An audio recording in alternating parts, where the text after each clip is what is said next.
In 1995, one particular song of hope and unity was all over the airwaves, all across the globe. It was a message the world seemed to desperately need, a unifying anthem that cut across genres and generations.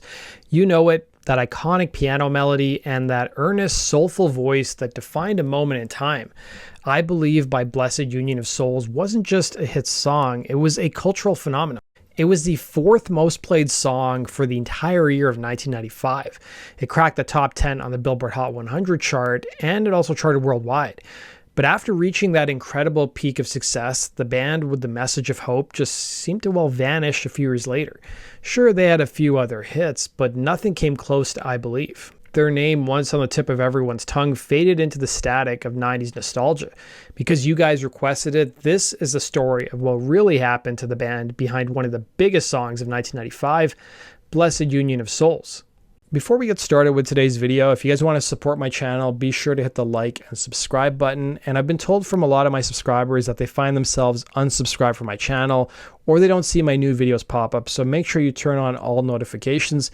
And if you guys missed the announcement, I've started a second channel which covers shorter stories like I used to do in the early days of my channel. The link to that channel is in the description box below. The story of Blessid Union of Souls doesn't start in a major music hub like LA or New York, but in Cincinnati, Ohio. It was there back around 1990 that two musicians from different worlds, guitarist and songwriter Jeff Pence and singer-pianist Elliot Sloan, were brought together by friends. Sloan, a self-taught piano player since he was a kid, had a natural gift for melody and a voice with undeniable soul. Sloan was a big fan of Led Zeppelin, Prince, and Stevie Wonder, while Pence, a skilled guitarist, had a taste for Aerosmith, ZZ Top, and Leonard Skinner.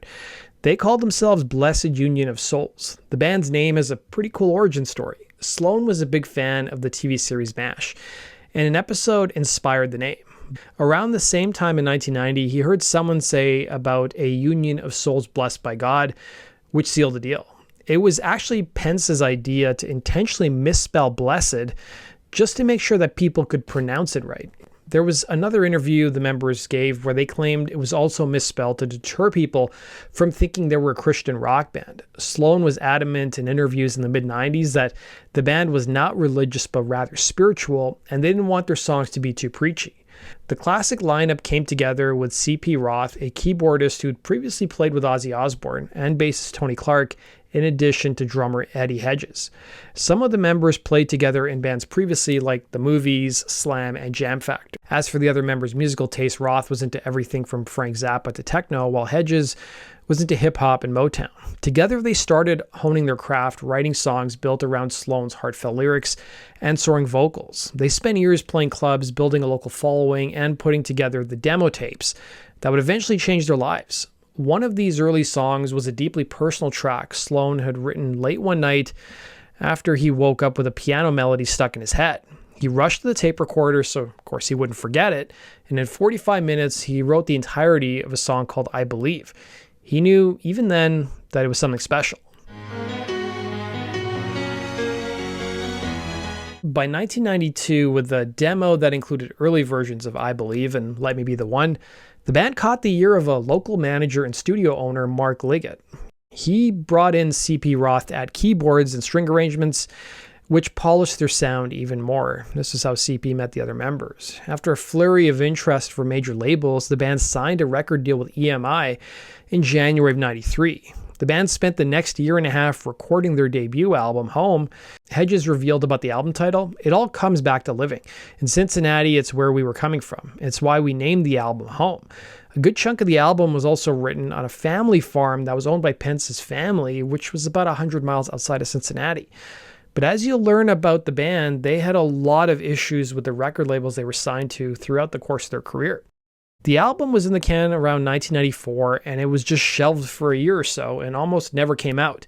It had turned out that EMI basically fired everyone who was working on the album, including the two guys who signed the band. But there was still one guy at the label who championed Blessid Union of Souls and finally got the album released. It came out in March of 1995. Now, what happened next was unexpected. A local Cincinnati radio station, Q102, got their hands on an unmastered version of I Believe and started playing it during a new music show in April of 95. Their phone lines immediately lit up, and soon enough, other stations picked up the song. The song became a hit, and EMI hadn't even issued it as a single. With a hit on their hands, EMI rushed to put out I Believe as a single. The song's origins were deeply personal for Sloan. He wrote it after his girlfriend's father forced her to break up with him because he was black. The girl, whose name was Lisa, broke up with Sloan after her father threatened to stop paying her college tuition.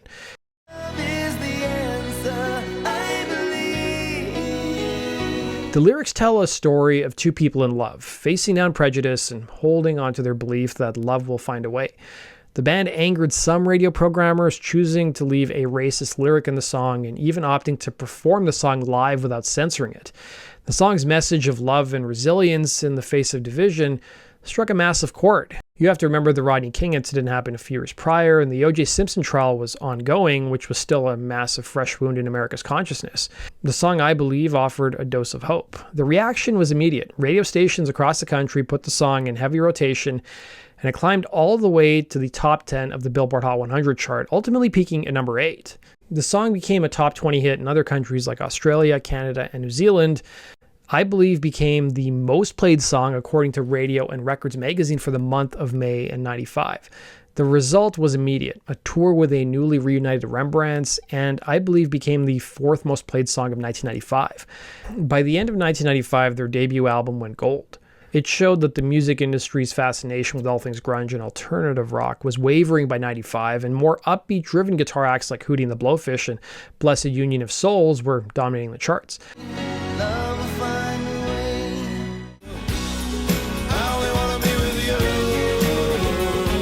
Sloan told an interviewer, "I don't want kids to get ideas of promiscuous sex and violence from my music. I want to contribute to something positive." Sloan himself said he had no idea the kind of impact the song would have, but it was an outlet for his own pent-up emotions. The group were suddenly international stars. The album had another successful single with the song Let Me Be the One, which was a top 40 hit, peaking at number 29 in the States, and it also found a home on the popular soap opera All My Children. Let me be the ones that love you. They released 2 more singles, including Oh Virginia and All Along, with All Along peaking at number 70 on the Hot 100 chart.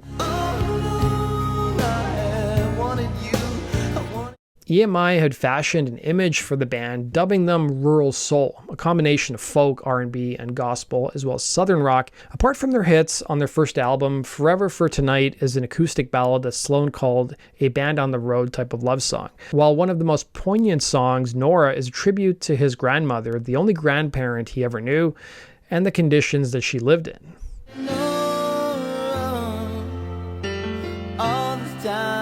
Based on the single I Believe and their name, a lot of people thought that they were a vocal group, seeing a lot of comparisons to All For One, Boyz II Men, as well as Hootie and the Blowfish. But Sloan, who was actually a fan of Hootie and the Blowfish, brushed off those comparisons, claiming that people only made it because both groups were fronted by a black singer. He added, Hootie had no string arrangements and didn't utilize hip-hop and electronic production techniques. Riding the huge wave from I Believe, Blessid Union of Souls was in high demand. They toured like crazy, their music connected with a diverse audience that loved their positive, heartfelt lyrics, and their videos were all over TV, and their songs were becoming part of the 90's cultural soundtrack.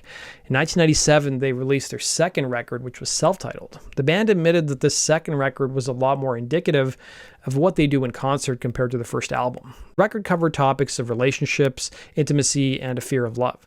The first single, I Want to Be There, was written about wanting to be there for people in any situation. The song did also appear in the Jodie Foster movie Contact. But 6 weeks after the record came out, their label EMI closed its US operations, and the single stalled at number 39 on the Hot 100 chart. While a lot of bands on the label's roster lost their recording contract, the band was rescued at the last minute by Capitol Records. Capitol started from scratch with the album and gave the band an image makeover, ditching the rural soul tag and starting to market them towards women, tagging the group as a romantic pop band. There was even a short period of time where the label was trying to market the band with a shorter name that was just Blessid Union. But it's funny, when they interviewed people at the label, everyone seemed confused as to what the actual name of the band was. Capitol issued the single Light in Your Eyes, which peaked at number 48 on the Hot 100 chart.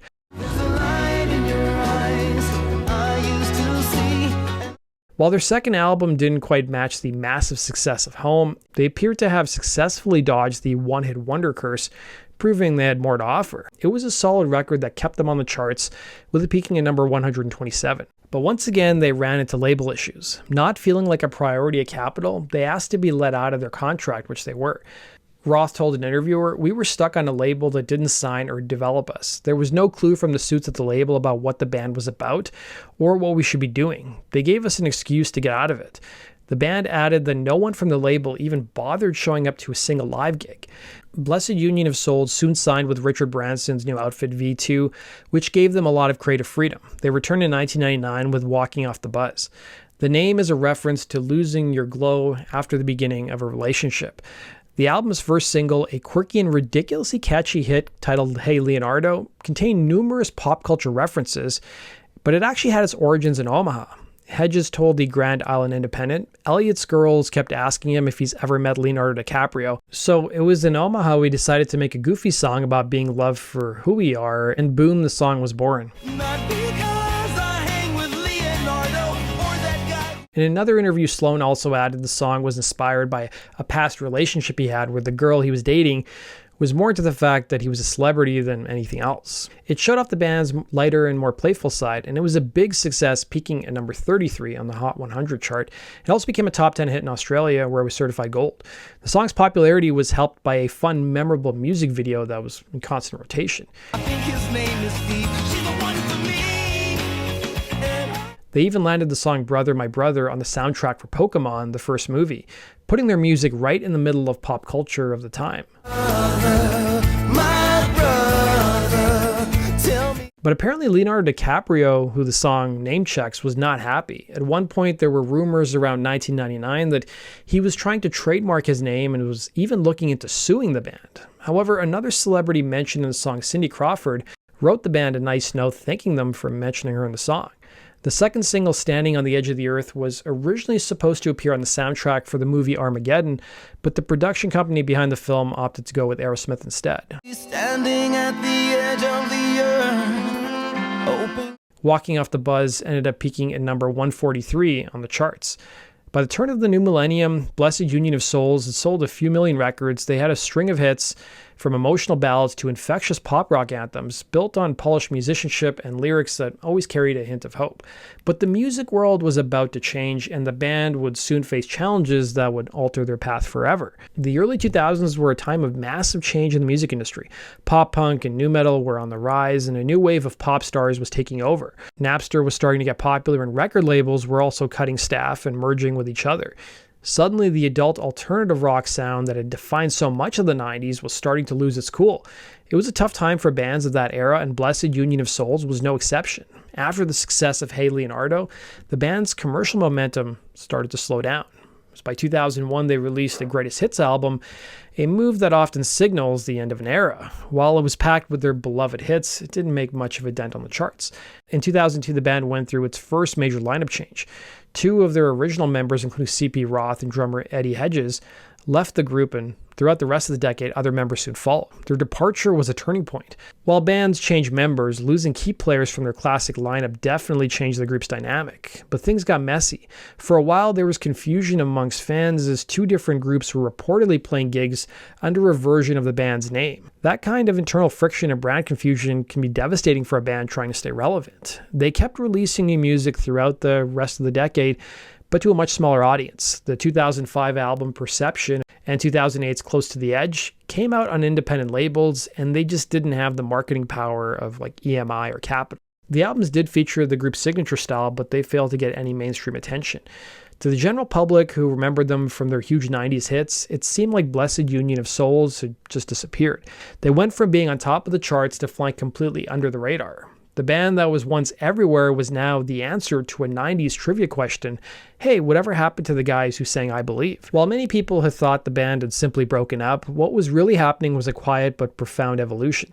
The spiritual themes that were always bubbling under the surface of their music were about to take center stage. Elliot Sloan, who was raised in the church, had always written from a place of faith.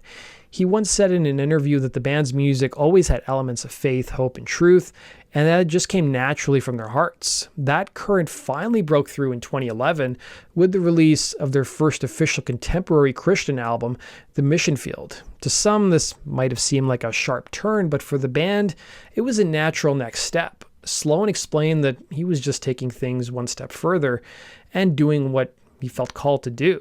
The album was released through Sony Provident, marking their formal entry into the Christian music market. In many ways, The Mission Field sounded like a classic Blessid Union of Souls album, full of strong piano melodies and Sloan's emotive vocals. The main difference was the lyrics. Songs like The Only Song were now overtly directed to God, and the album's lead single, The Only Song, even charted on the Christian charts.